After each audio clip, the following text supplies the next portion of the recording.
back to the class, everyone. After a minute, we had a COVID there and weren't able to really make any content, but we are feeling a lot better, so we should have all of our normal videos coming out now, both GC and otherwise. But today, yep, we're up against Kazor Sozi.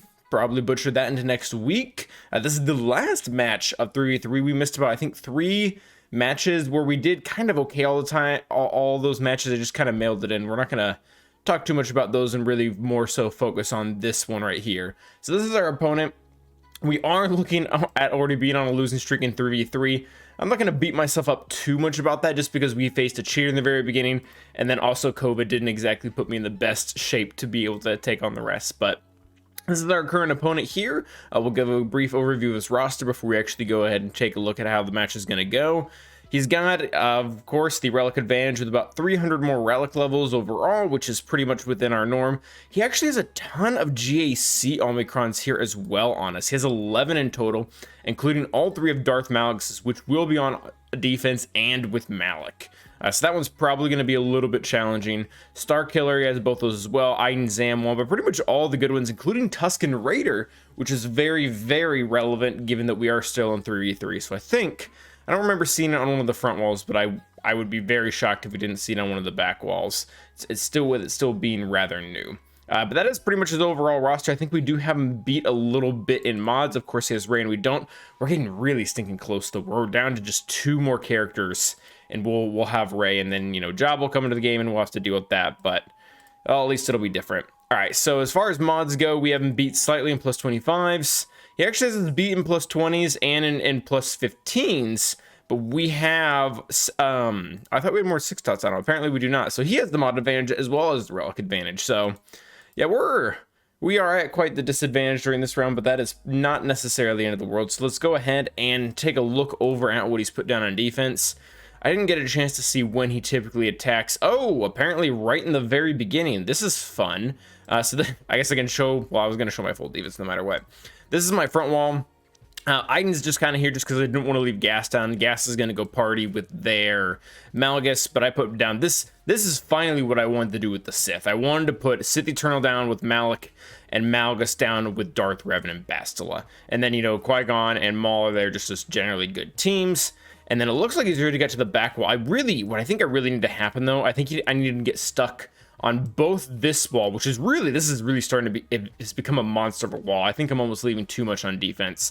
JMK, Lord Vader, Star Killer, Han and Chewie, and then Jedi Knight Luke with the 100% bonus damage when they're at full protection, as well as 25% turn meter. So a pretty nasty Datacron there. And it looks like he might just be going up top. So he beat the CLS, which is my better team up here. Then he still has to go through Restore to Grievous. Yeah, so these 4 will be pretty easy to take down. Like, he might drop a battle, but he will certainly get through it. And then his defense is going to be a little bit more challenging. His bottom wall isn't too bad. Lord Vader's here, and Lord Vader doesn't have Maul, so I'm pretty sure we can take that out with Fennec. Really hoping we can, otherwise this is going to get really messy. We've got Rey here, which this should be an easy SLKR. The Rey Datacron is not good. And then I have really no idea why Ninth Sister is here. I don't get that. Maybe that'll be to my demise. But we could probably use our really crappy Traya there as well as Nest down here versus Maul. So I think we'll be fine on the bottom wall. The top wall honestly doesn't look too problematic to me as well, except for the JML. It's a really fast JML, and he's got the 25% turn meter Datacron, so he's definitely going to go first. And he doesn't typically lead this on defense, so otherwise I would have held C for it, but it's gonna complicate things, because yeah, that's 25% turn meter. It doesn't have repost, so that is nice. I think we might have to use this is gonna suck. Like a Jedi Knight Revan lead with Cam and JML, just so that we don't get the initial whatchamacallit, but then I can't use my own Datacron. Yeah, it's gonna be a mess. This whole thing is gonna be a mess, but let's go ahead and see how we do. All right, so here we go with the battles. We're going to start off, or we wanted to start off with something that was going to be very safe, that just wouldn't ultimately end in failure, and really to start the match in a really poor way. We wanted to start off strong. We wanted to start off with a win. It's something that we knew was going to work. So we went ahead and took our nest against this Maul team. The Maul team is really not a threat unless they have BAM or armor. They really cause the most amount of issues. Canderous and Bo-Katan, really, I mean, the AI does this really dumb thing where Bo-Katan won't use her AoE to land daze on Nest, even though she's got tenacity down from Canderous, if there's only one target enemy. So this makes this counter very, very easy. It also works with Droideka in there. One thing that did make this just a little bit more complicated than I would have liked it to is the fact that the Datacron, you can't see it here, I think I do end up showing it later on, it has a pretty big amount of health steal. So if we're not able to kill Canderous or Bo in, you know, the 3 hits that Canderous gets off in a row on counters, they pretty much just come back to life. And this battle in general does take a minute, especially with this combo. This is probably the least amount of buffs that we'll generally see because the taunt is consistent, and that's really the only thing we're working with. A Droideka, he would offer damage immunity, and I believe he has tenacity up as well that would help boost our damage, and then Watt in there just adds a ton. So this is probably the most time outy, not to mention Bo-Katan herself also adds a fair amount of both protection and health recovery. So you can see here we're about 3 minutes in and it looks like we've made 0 progress. The crit damage does stack though, like that number does keep going up every single time that we remove the buff taunt. We do get just a little bit closer, and I tried to hit the character that didn't have taunt as much as possible just because they have lower defense and you're more likely to kill them. But as you can see, if Maul gets back to his whatchamacallit, they get all the way back to 500% or full health. And we showed the Datacron there. They have 100% health steal, which is apparently enough. And we do just barely take out Bo-Katan, and from there that's enough though. There's no protection recovery on the team. Canderous is dead within 3 hits, and now Maul's not going to win this for them. One of the things that does make this counter a little annoying is Maul constantly increasing cooldowns means that we can never use the big hit. So beat that for 64. That was really nice. We're going to kind of continue things off on a high note here. We take our Gear 12 Traya versus this really weird Inquisitor team, and by weird I mean they don't put Grand Inquisitor in lead. I have no idea why that's a thing. Like I asked multiple people in chat when we did this live, and everybody's kind of consensus was either he doesn't really know what he's doing, or it's made to be underestimated. That's the idea. Not only our Inquisitor is terrible, or such is the sentiment, that's what I'm going for, but the person also put the wrong lead, so I'm going to throw something junky at it and hope it works. And I mean, as you guys can see, this is very much working. There really isn't a lot to this either. You make sure you hit characters with debuffs, the heal. You saw my Gear 12 Traya almost bit it there for a minute, but I think really unless they have the Datacron that does max health damage for debuffs, once you get Nihilus charged up, he really can't be killed. We did just try to make things last a little bit longer there to get what's-her-face to full health. And in this counter, this Datacron was interesting on Rey. So the Datacron Rey has, the 3 is useless. It was like a cooldown decrease thing. The 9 was the bad Rey one that just makes her tankier. And then what really causes a lot of issues here is the fact that she has the get turn meter when past a buff, and with BB-8 there's a ton of buffs flying around. So you guys saw it there. JTR was not only able to take a turn, but she was able to get healing immunity out on us because she was got so much turn meter. And now we get killed by Rey, which that really, really sucked. And to be fair, that Rey did have a ton of offense. She is R9. She has all but one offense primary. She's an offense set. So that was just a mixture of a lot of bad things. And ultimately, if we had an R8 SLKR, that probably would have been just fine, because we would have been able to heal after that one healing immunity landed. So now, and I did not want to do this battle at all. We've done this battle even without Datacrons, and it's ended poorly just because Rey's damage being split between 3 characters, and 3s typically kills the sides, and it kills them pretty bad. Our Jedi Master Luke, Datacron is pretty good overall. She does get to her ult. At this point, I'm like, okay, Jolie, you're going to have to pull something out of somewhere.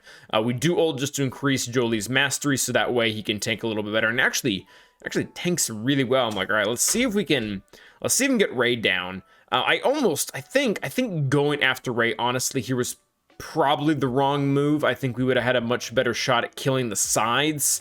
You'll see that here in a minute. And Rey has her Datacron, which is typically the bad one, the one that gives her an extra GL unique. It's actually very, very rough for this match. Albeit, that being said, it's probably still the one I would want to face the most. So yeah, we're We're making some headway on Ram, just trying to get her down. She keeps healing back up. We don't have the taunt going, so, you know, we eat it there. We put the breach out, and in the very last turn possible, JML and Cam get the kill. And now, I mean, Cam just starts one-shotting people. And granted, there is a certain aspect of our damage was stacking there with my level 9 Jedi Master Lucron, as well as the fact that we had ult now. So we're hitting harder here than we were ever, but still, like, that's... Yeah, that was not a fun battle, but it worked. Now we get to take Fennec and Grief and Mando. And we get to take Mando here. He actually has really high success rates against everything that isn't Maul, because he just gets to immediately kill Royal Guard, and it speeds things up tremendously. So we know that's eventually where we're going to end up. We know we're going to eventually end up annihilating Royal Guard. So we do just go ahead and land in some hits right on shore. And we don't put armor shred just because I want to hold it, because I'm pretty sure that we get through shore really quickly after what's his face is down, and that's exactly how it goes. So we get our 2 stacks of armor shred there, and man, I'll tell you something.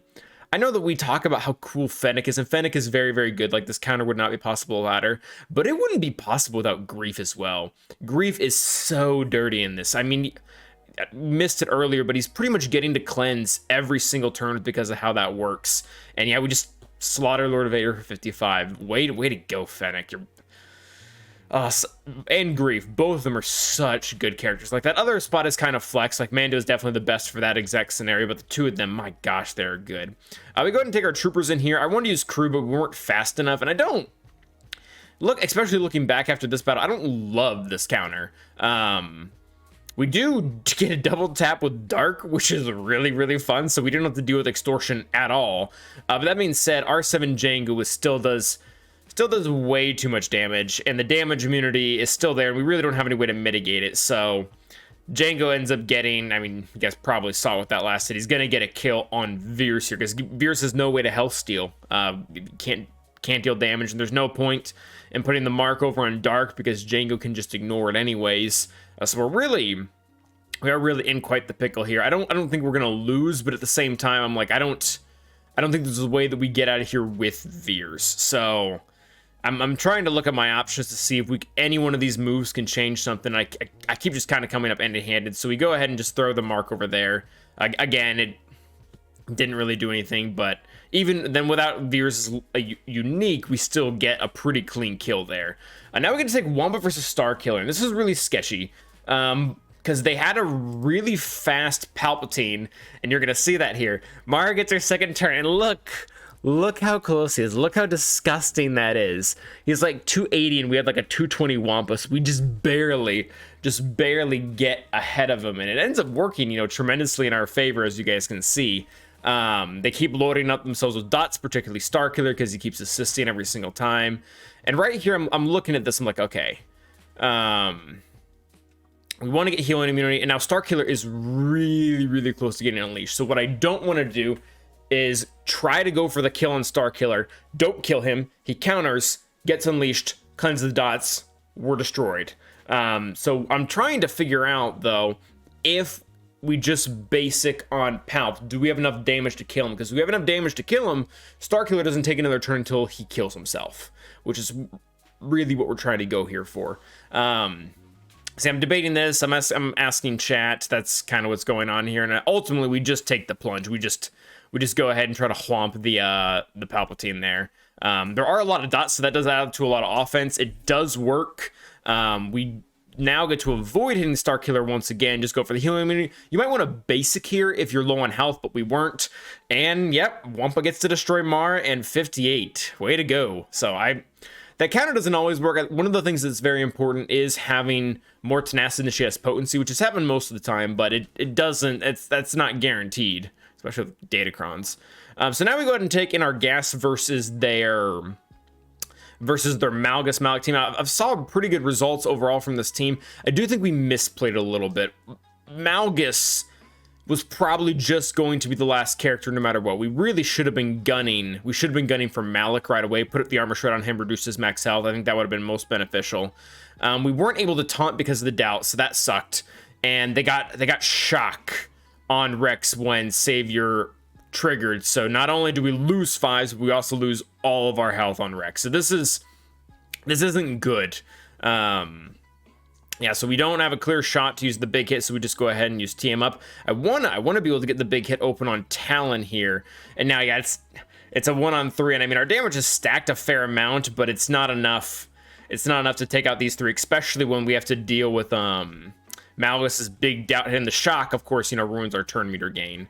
So we don't get as much turn meter as we should, and then he one-shot. So I think we misplayed that. I think we should have been going after Malik from the get-go. That should have changed it.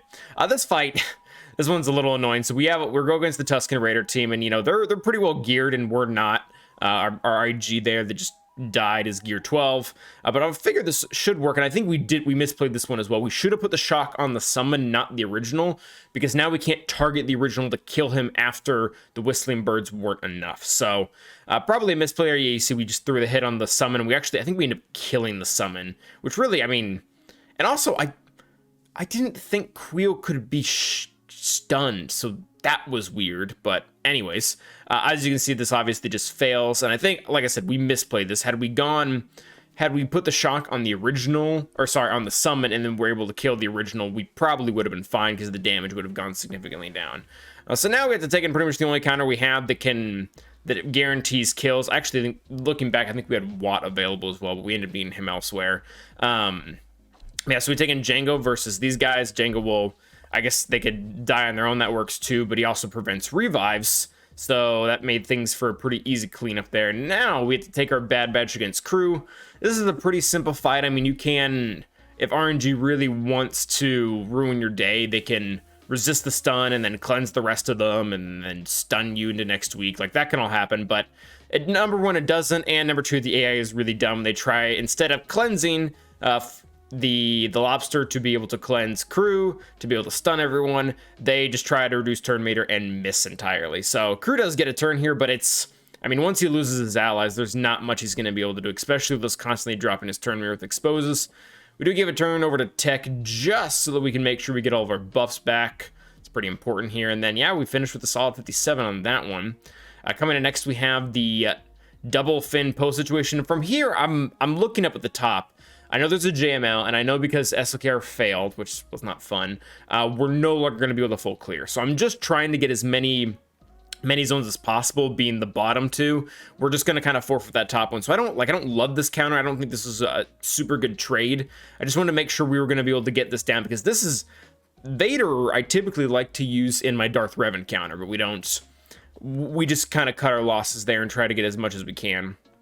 So for Mon Mothma, and this kind of bugs me. This is the one Mon Mothma team that my Iden can actually beat, because there isn't enough damage here to kill anyone.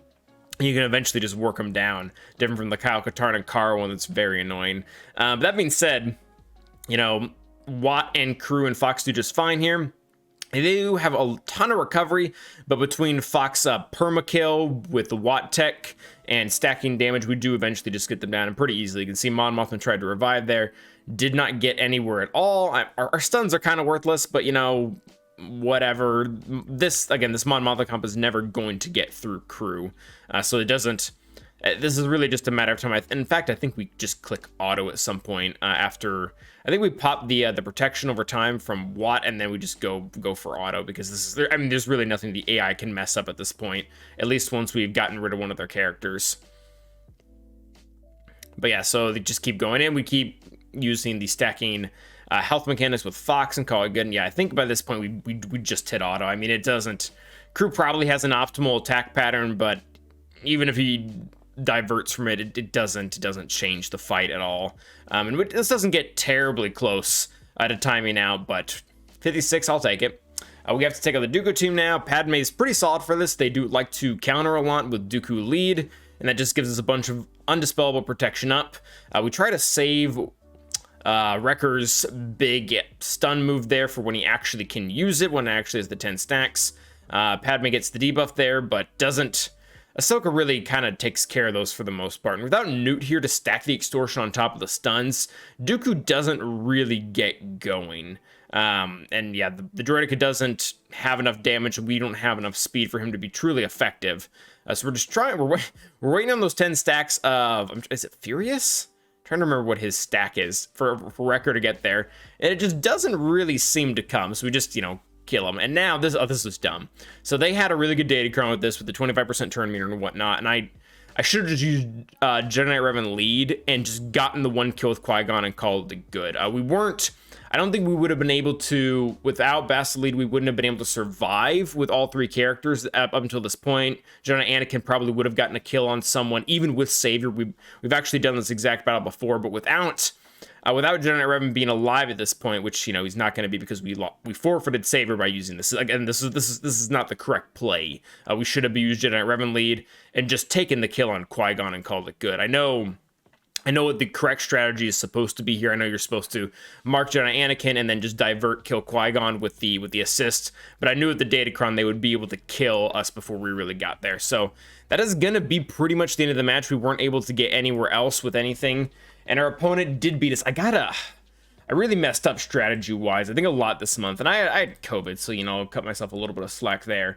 But ships have been the only thing that's really been holding for us. Like, our guy really tried hard here to get through Executor, didn't quite hold up for himself, but he did. I mean, he one-shot my entire ground. Like, props to this dude.